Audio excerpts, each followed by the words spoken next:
আজকের ফার্স্ট কোয়েশ্চেনটা আছে, how to make a paragraph to justify alignment. যে অ্যালাইনমেন্ট, এমএস ওয়ার্ডে অ্যালাইনমেন্ট ৪ প্রকারের হয়: লেফট, রাইট, সেন্টার, জাস্টিফাই।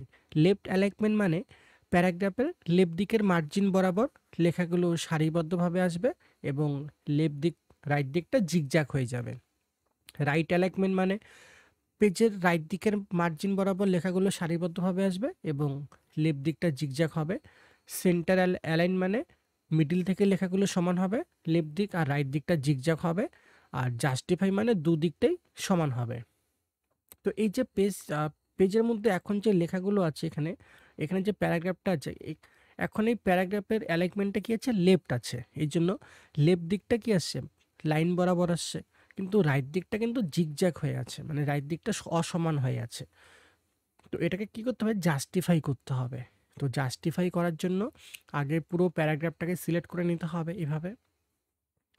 এরপর আসতে হবে হোমে। হোম, এখান থেকে এই যে প্যারাগ্রাফ যে গ্রুপ বাটনটা আছে, এই বাটনটাতে ক্লিক করতে হবে।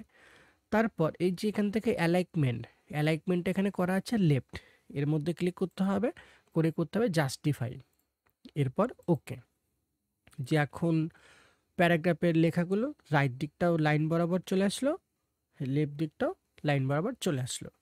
তো এটাকে আমরা সরাসরি এখান থেকেও করতে পারি এইভাবে। আগে সিলেক্ট করতে হবে, এখান থেকে লেফট মানে লেফট দিকটা সমান হয়ে গেল আর রাইট দিকটা এলোমেলো হয়ে গেল। Centre, right, justify. যে অ্যালাইনমেন্টটা যদি আমরা লেফট করি তাহলে পেজের লেফট দিকের লেখাগুলো সমান হবে, অথবা লেখাটা লেফট দিক থেকে স্টার্ট হবে। সেন্টার করলে মিডিল থেকে লেখাটা সমান হবে এবং লেখাগুলো মিডিল থেকে স্টার্ট হবে। রাইট করলে রাইট দিকের লেখাগুলো সিলেক্ট হবে এবং লেখাটা রাইট দিক থেকে স্টার্ট হবে। জাস্টিফাই করলে দুদিকটাই সমান হবে। যে এখন লেফট করা আছে জন্য কার্সারটা লেফট সাইডে দেখাচ্ছে, সেন্টার কার্সারটা মিডিলে চলে আসলো। এখন আমরা এখানে যাই লিখব সমস্ত লেখা মিডিল থেকে আসবে। তারপর রাইট করলে পরে যাই লিখব লেখাগুলো রাইট দিক থেকে স্টার্ট হবে। আর যদি জাস্টিফাই করি তাহলে যাই লিখব সবগুলো লেখার দুদিকটাই কি হবে, সমান হবে। এখন নেক্সট কোশ্চেনটা আছে, how to divide a paragraph certain number of column. যে ডিভাইড, ডিভাইড বলতে কি বোঝায়, যে ডিভাইড বলতে বোঝায় ভাগ করা। যে এই যে প্যারাগ্রাফটা আছে এখন কয়টা কলাম আছে, যে টোটাল প্যারাগ্রাফটা এখন একটা কলামেই আছে। তো আমি এই প্যারাগ্রাফটাকে দুটো কলামে বা তিনটা কলামে কি করব, ভাগ করব। যেরকম আমরা নিউজ পেপারের মধ্যে দেখে থাকি যে একটা নিউজ তিনটা কলাম বা চারটা কলামে ভাগ করা থাকে। তো সেরকম এই প্যারাগ্রাফটাকে তিনটা কলামে বা চারটা কলামে কি করব, ভাগ করব। তো এর জন্য আগে পুরো প্যারাগ্রাফটাকে সিলেক্ট করে নিতে হবে। এরপর আসতে হবে লেআউটে। লেআউট, এখান থেকে যে কলাম, এই কলামে ক্লিক করতে হবে। তারপর এখান থেকে যদি টুয়ে ক্লিক করি, প্যারাগ্রাফ সমান দুটো ভাগে ভাগ হয়ে যাবে। তারপর এখান থেকে যদি থ্রিতে ক্লিক করি, প্যারাগ্রাফ সমান তিনটা ভাগে ভাগ হয়ে যাবে। আর যদি এখান থেকে লেফট করি এইরকম হবে, রাইট করলে এরকম হবে। আবার যদি ওয়ানে ক্লিক করি আবার নর্মাল হয়ে যাবে, মানে একটা কলামেই চলে আসবে।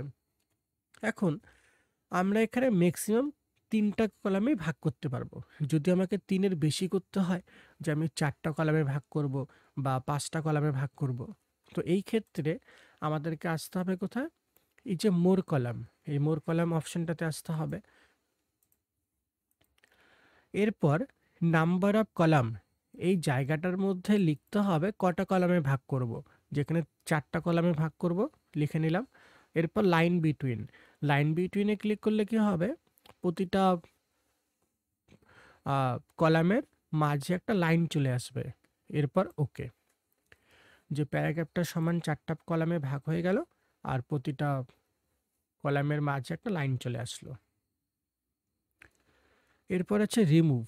যে এই যে প্যারাগ্রাফটাকে চারটা কলামে ভাগ করলাম, এখন আবার একটাই করব কিভাবে, একইভাবে সিলেক্ট করতে হবে, ততটাই সিলেক্ট করতে হবে যতটা লেখা আছে। এরপর আসতে হবে পেজ লেআউট, এখান থেকে কলাম, এখান থেকে ওয়ান, তাহলে আবার একটা কলামে চলে আসবে। এখন নেক্সট কোশ্চেনটা আছে how to create drop cap. যে ড্রপ ক্যাপ স্টাইল কি? তো ড্রপ ক্যাপ স্টাইলটা এক কথায় বলতে গেলে বোঝায় যে প্যারাগ্রাফের প্রথম যে অ্যালফাবেটটা আছে, এই অ্যালফাবেটটা বাকি ওয়ার্ডের থেকে অনেকটা বড় হবে। যে প্যারাগ্রাফের মধ্যে আমরা ড্রপ ক্যাপ স্টাইলটা ব্যবহার করে প্যারাগ্রাফটাকে এখানে আরও আকর্ষণীয়ভাবে প্রকাশ করতে পারি। তো ড্রপ ক্যাপ স্টাইলটা সেট করার জন্য আগে প্যারাগ্রাফটাকে সিলেক্ট করতে হবে, এরপর আসতে হবে ইনসার্টে। ইনসার্ট, এখান থেকে এই যে ড্রপ ক্যাপ, এর মধ্যে ক্লিক করতে হবে। তারপর ড্রপ ক্যাপের দুটো স্টাইলই হয়ে থাকে। যদি আমি এই স্টাইলটা নিই তাহলে এইভাবে আসবে, আর যদি এই স্টাইলটা নিই মার্জিনের মধ্যে লেখাটা চলে আসবে। তো এই হচ্ছে ড্রপ ক্যাপ, যে প্যারাগ্রাফের প্রথম যে অ্যালফাবেটটা আছে এটা বাকি ওয়ার্ডের থেকে কি অনেকটা বড় হয়ে আসছে। তো এখন লেখাটা দেখতেও একটু সুন্দর লাগছে। এরপর আছে রিমুভ। এটাকে আবার যদি রিমুভ করতে হয়, মানে আবার নর্মাল করতে চাই, নর্মাল করার জন্য আগে ওয়ার্ডটাকে সিলেক্ট করতে হবে। সিলেক্ট মানে একটা নর্মাল ক্লিক করতে হবে। এরপর আসতে হবে ইনসার্টে, এখান থেকে ড্রপ ক্যাপ, এখান থেকে নান, তাহলে পরে আবার নর্মাল হয়ে যাবে। এরপর নেক্সট কোয়েশ্চেন আছে how to make any text into upper case and লোহার কেস। যে আপার কেস বলতে কি বোঝায়? আপার কেস বলতে বোঝায় ক্যাপিটাল লেটার, অ্যান্ড লোহার কেস বলতে বোঝায় স্মল লেটার। ক্যাপিটাল মানে বড় হাতের অক্ষর, আর লোয়ার কেস মানে স্মল লেটার বা ছোট হাতের অক্ষর। তো আমরা যখন কোনো লেখা লিখি, লেখাটা নর্মালি কিভাবে লিখি? প্রথমটা লিখি বড় হাতের, বাকিগুলো লিখি ছোট হাতের। তো এখানে যে প্যারাগ্রাফটা আসছে, তো এখানেও প্রথমে বড় হাতের লেখা আসছে, বাকিগুলো ছোট হাতের লেখা আছে। এখন অফিসের মধ্যে আমাকে একটা ডকুমেন্টস তৈরি করতে বলেছে, যে অফিসে আমাকে একটা ডকুমেন্টস তৈরি করতে বলেছে, আমি ডকুমেন্টসটা তৈরি করেছি। আমি কিভাবে তৈরি করেছি? প্রথমটা বড় হাতের লিখেছি, বাকিগুলো ছোট হাতের লিখেছি। এখন ডকুমেন্টসটা তৈরি হয়ে যাওয়ার পরে আমাকে বলছে যে সম্পূর্ণ ডকুমেন্টসটা আমাকে বড় হাতে লিখতে হবে। তাহলে এখন কি করব? টোটালটাকে ডিলিট করে দিয়ে আবার বড় হাতে লিখব? তাতে প্রচুর সময় নষ্ট হবে। তো যেহেতু আমি আগে লিখে নিয়েছি, তো এখন এটাকে না মুছে কি করব? লেখার স্টাইলটাকে চেঞ্জ করব, মানে লেখার কেসটাকে চেঞ্জ করব, যে লেখাটাকে বড় হাতের করে নেব। এর জন্য পুরো প্যারাগ্রাফটাকে সিলেক্ট করতে হবে। এরপর আসতে হবে হোমে। হোম, এখান থেকে এই যে ফন্ট গ্রুপ, এই ফন্ট গ্রুপের মধ্যে চেঞ্জ কেস বাটন হচ্ছে এই বাটনটা, এই চেঞ্জ কেস বাটনটাতে ক্লিক করতে হবে।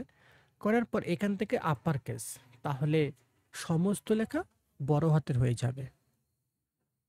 এখান থেকে লোয়ার কেস করলে সমস্ত লেখা ছোট হাতের হয়ে যাবে।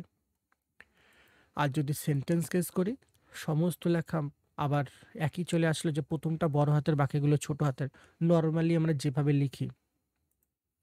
এছাড়া আরও দুটো স্টাইল আছে। যদি আমি এই স্টাইলটা করি তাহলে প্রতিটা, এটা উল্টো, সেন্টেন্স কেসের উল্টো হয়ে গেল, যে প্রথম লেখাটা আসলে ছোট হাতের, বাকিগুলো আসলে বড় হাতের।